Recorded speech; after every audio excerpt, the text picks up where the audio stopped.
Okay, so I'm hoping today this thing doesn't decide to cut me off, which yesterday it was right at the end, so it's not so bad. So this is where we left off. We had talked about glycolysis. Here's what you need to keep in your head. This is the very detailed information. With this understanding, you're able to really edit it down and just pick out what's the most essential.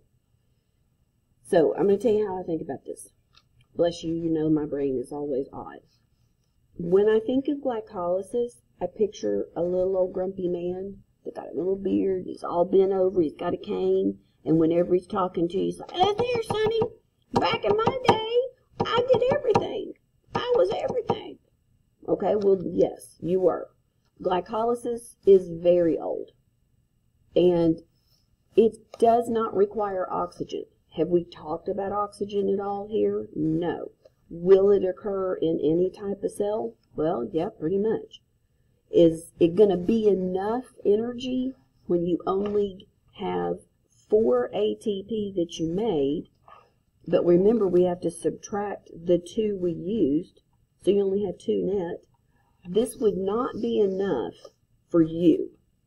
This would not be enough for a multicellular organism. But, you know, very simple organisms that were single-celled back in the day, before there were mitochondria. So you had this way back before that whole endosymbiotic theory. Yeah, it was a good enough. Okay, so you want to think about glycolysis as just this old, very basic process. So all of this I would summarize to simply say, in glycolysis, glucose will come into the cell. If there is a need for ATP, glucose is split in half into 2 pyruvates. Done. Okay? This all is where they start being able to ask questions. For example, if you get a question that starts yapping about phosphofructokinase, and you think, oh, that woman, she said I didn't have to know all this enzyme stuff for glycolysis. That would just be an enzyme question, period. They would want to ask you about regulation. It really wouldn't be about glycolysis. It would be saying, hey, you've learned about that enzyme before. I'm just going to use him as an example. So that would be an enzyme regulation question, not some glycolysis thing where they're wanting you to be able to go through all that stuff. Okay, so where are we? Well, thank you for asking. Here's where we are. We left off our story with glucose came in the cell. The cell needed ATP, so it was a go. Glucose was broken in half, and we have now got 2 pyruvates in the cytoplasm, and we're ready for the next part of cellular respiration. So, speaking about that, let's start numbering our steps. Yesterday we talked about glycolysis because it's the oldest and the main thing. Well, yeah, it kind of used to be the only thing too, but now when we have mitochondria, right, we have the ability to do some other steps to fully oxidize pyruvate. So glycolysis quit being the only and became step 1. What we're doing here, where we take pyruvate, it moves into the matrix. It's 3 carbons. We're going to snap off a carbon, leaving a 2-carbon acetyl, and Krebs, which is the next day, is just a big bucket to munch up 2 carbon pieces and spit out electron carriers and ATP. So we're getting pyruvate into the matrix of the mitochondria so we can break off a carbon and we can form this acetyl, which is a 2-carbon molecule that can go to Krebs. This is step 2,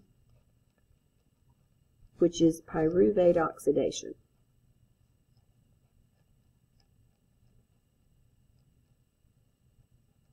Okay, so I'm going to tell you my crazy story just so you can understand. Long, long time ago, actually it hadn't been that long ago, but it's been long enough. My husband waited all night long in front of Circuit City to get an Xbox. I don't remember which one, for Hunter. He literally was in the snow all night long in line in Circuit City. The weird thing was my next door neighbor was the one behind him. So my husband was number 2, Joel was number 3. There were only 5 Xboxes at Circuit City. So we got one, yippee skippy. My poor husband had to freeze all night.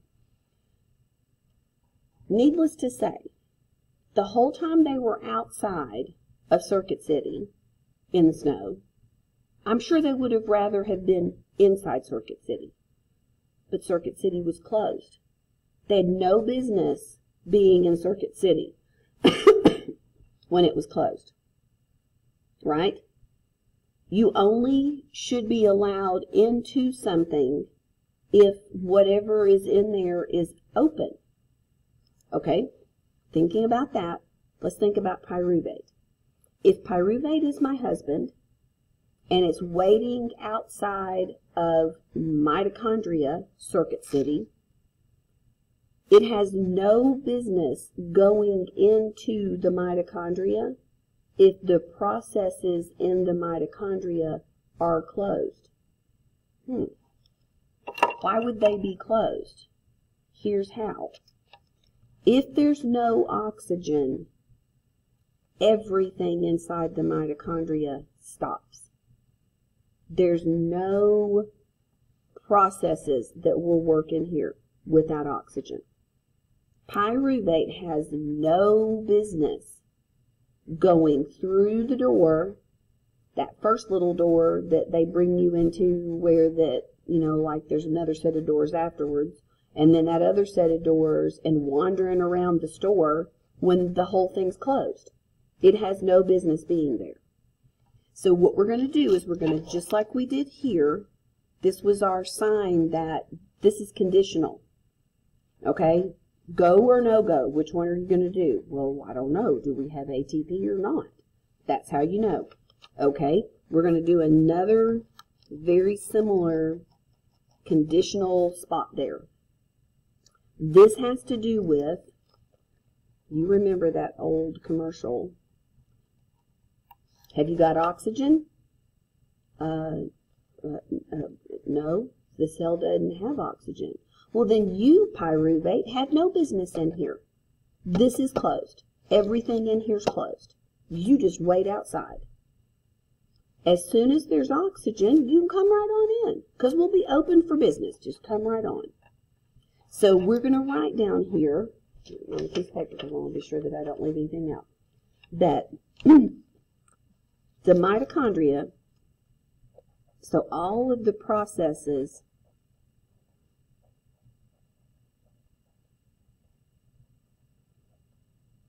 Pyruvate oxidation, Krebs, electron transport chain, that does not work without oxygen. So mitochondrial processes require oxygen. So Pyruvate can come in when this is open for business. If it's not, it has no reason to come in. How are we going to keep it from coming in? Right there it says there's a channel transport protein. Won't it just come on in? No, it will not. This transport protein is what's called gated. It will not open unless there's oxygen. So we can put here, because that's another one. There's one. We drew several. That this is only open if oxygen is in the cell. So if oxygen is available, these doors are open. And the nice thing about that is the concentration of pyruvate in the cytoplasm, where glycolysis, I've been here forever, works, is high. So these brackets, I use them all the time. You know that means concentration. So we have a high concentration of pyruvate. If this door's open, and why would it be open? Because there's oxygen. Pyruvate will naturally move from high to low. And this part here that's kind of this dark yellow, honestly, it's just like a closet or a storage space for hydrogen ions. Nothing happens there. Pyruvate will come through because it's going to have to go through two membranes because, well, mitochondria has double membrane. It's low in this intermembrane space, so it would naturally move through the transport protein into the intermembrane space, the closet, storage closet, because it's going to move with its gradient from high to low. So let's write that. Let's get that part written down here. Okay, these papers. I may have to write more than one thing per line. That's why these big fat lines are okay. So I'm going to just say what we said. And its cells have to have oxygen.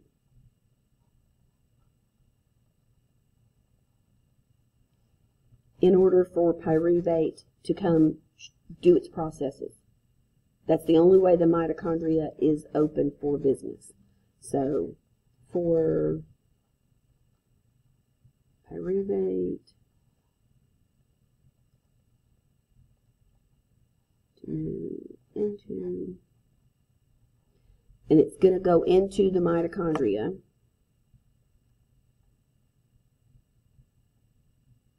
Ooh, I did it. Now, let's think about how we could be more specific. Is it in the mitochondria? Well, yeah. Could I be a little bit more careful with what I said?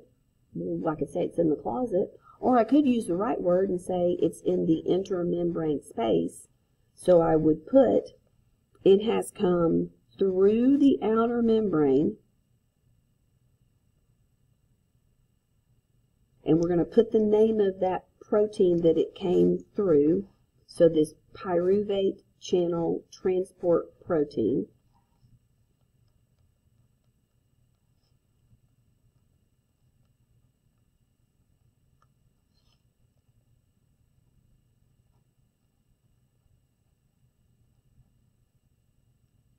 So it has to have oxygen for pyruvate to move into the mitochondria.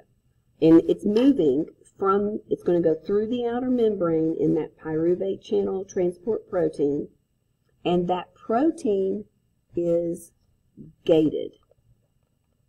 That's what we call that when there has to be a condition for it to be open. It's gated. So what that would mean is that transport protein is open when the cell has oxygen available. Because, I mean, we really don't have any business whatsoever for pyruvate to go mulling around in here and everything's closed. So, let's just see what we've got so far. Do you have oxygen? Yes, I do. That means this protein, this channel's open. Pyruvate will naturally move from the cytoplasm, where it was made from glycolysis, into this intermembrane space, because we're moving with our gradient from high to low. Then we got a problem. This is low concentration of pyruvate in this intermembrane space. The matrix, however, has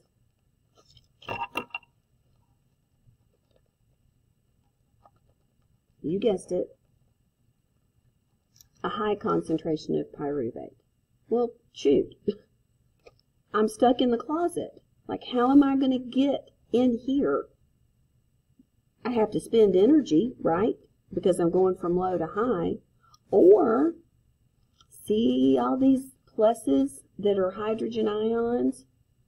They have a very high gradient, high concentration here, and a low concentration there. What if They just went through from this intermembrane space into the matrix with their gradient and just took pyruvate with them. Well, we wrote that already. That's called symport. Symport transport proteins move two things, one with the gradient and one against the gradient. So the hydrogen is going to provide the energy, the momentum, to bring this pyruvate through. The reason is hydrogen has a strong high to low gradient, moving in the direction to the matrix that works. Pyruvate can't naturally do that. But if it grabs the coattail of this hydrogen ion and just moves through with it, we're going to move them both through. Hydrogen right here with the gradient brings pyruvate against the gradient with it. That's still active transport. The difference is the energy for this moving pyruvate from low to high against its gradient didn't come from ATP. So if it uses ATP, that's primary active transport. If it uses something else for its energy to come through, that's called secondary active transport. And that's because we did not use ATP. We used a gradient instead, that hydrogen ion gradient. That's awesome. Like, if you're going to go that way, I'll just hitch a ride with you. So now pyruvate has made it into the matrix. This is literally the spot in the mitochondria where work is done. All of the processes, electron transport chain is in this membrane, but nothing happens in this inner membrane space. It is purely a way for pyruvate to move in, but it's storage. It's storage for hydrogen ions. Okay, so now we've got pyruvate in the matrix. Let's write that down. So we'll put in there, once pyruvate moves into the it's a T, membrane space. Now I don't ever have to write that again because I put IMS here, and that's what I'm going to do, intermembrane space. Hello. Okay, where were we? So we got pyruvate in the closet. So once pyruvate moves into the intermembrane space, what was its problem? Well, let's write that. The pyruvate concentration, I'm having a hard time today, concentration in that intermembrane space is low. And so pyruvate, it will not on its own naturally move where it needs to go, which is into the matrix. And that's where that your pyruvate concentration is high. It just doesn't work that way. It won't go in that way. So what did we say happened? Well, it goes in, it just grabs a hold of the hydrogen ion that's going in with the gradient. So pyruvate will be symported, right? Will move into the matrix, which is low to high for it. Well, how's it going to do that? By going in with hydrogen. So you've got hydrogen ions there that are going to naturally move with their gradient. Okay, that's symport. They're both traveling to the same side of the membrane. Well, cool. That took forever to figure out just how to get it in there. So now it's in here. It's 3 carbons. You were telling me that Krebs is like a 2-carbon bucket. It is. It's so cool. Give me 2 carbons. Well, how about if I gave you 2 carbons that we got from pyruvate that we got from glucose? All right, that's good. What if you gave me 2 carbons if I chopped them off from a fatty acid? That's all right. That's good. Yeah. What if we finagled proteins and we ended up with like a piece that could go into Krebs? Yeah, it's okay. Krebs is just like a garbage disposal for 2 carbon pieces.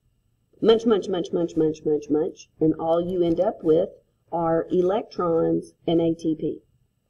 So in order to get the 2 carbon piece to go into Krebs, pyruvate has to lose a carbon. And it's going to lose a carbon. That bond between the 2 carbons and the third on the end gets snapped off, and the carbon dioxide is formed. And we talked yesterday about don't focus on carbon. Carbon, literally, you breathe it out of your mouth as you metabolize sugar, proteins, fats. That's how the metabolism, it is a waste product. So we thought, what in the world? I've lost 10 pounds. Where'd it go? Out of your mouth. So it is just waste. We're going to remind ourselves of that. It's also small. It's nonpolar. So it can just wiggle, wiggle, wiggle, wiggle, wiggle all the way out with no help. So we'll do the same thing with this one, just to remind ourselves that it can just wiggle out and it's a waste. And we broke a bond, which means we generated electrons. So we need to keep up with that. Electrons are never free. We've got to put them in an electron carrier, and they're going to drive over here, and we're going to talk about how that works with the electron transport chain. How we take the energy from the electrons and we squeeze, squeeze, squeeze, squeeze, squeeze, squeeze, squeeze. A little bit, a little bit, a little bit, and we let it do work until it's this gentle electron that doesn't have high energy anymore. So we created acetyl when we took a carbon off of pyruvate. Somehow the little magic handshake to get into Krebs, I don't know what the deal is you have to have the CoA, which is coenzyme A, has to be bound to this 2-carbon group. As soon as you go to Krebs, we like get rid of it. Whatever. But once we break off the carbon, we make acetyl, we add CoA, and we're ready to go to Krebs. So let's write that part. So in the matrix where all of this happens, we finally got pyruvate in the matrix. So in the matrix, that middle part, we're going to snap off that carbon off of pyruvate, which has 3 carbons, right? And instead of saying we're going to break it, snap it off, let's use the right word. It's oxidized, because it's going to have a bond broken with electrons gone, to acetyl, which is a 2-carbon molecule. So when that happens, let's remind ourselves what came from that. We had 1 carbon dioxide from that pyruvate, another carbon dioxide from that pyruvate. So 2 carbon dioxides are created. And then I just usually do this weird thing to tell myself that, that doesn't even look like an arrow, that they're going to just wiggle on out. And we had some serial killer electrons that we put on an electron carrier bus, NAD, and we formed NADH. And so you had 2, 1 for each pyruvate, NADH. Everywhere I see that, I'm going to mark that there's an electron I've got to keep up with. And we're also keeping up with what all we ended up with this box. So, super fast, glucose came from somewhere outside of the cell. It moves freely. It's not gated. It just comes straight through that GLUT1 transport protein according to diffusion, and it's going to come in. And the reason is as soon as we get it, we change it. We phosphorylate it, and it's not glucose anymore, so the concentration is always going to be high to low and move it in. This energizes glucose. Before we add this other phosphate, there has to be this condition in the cell.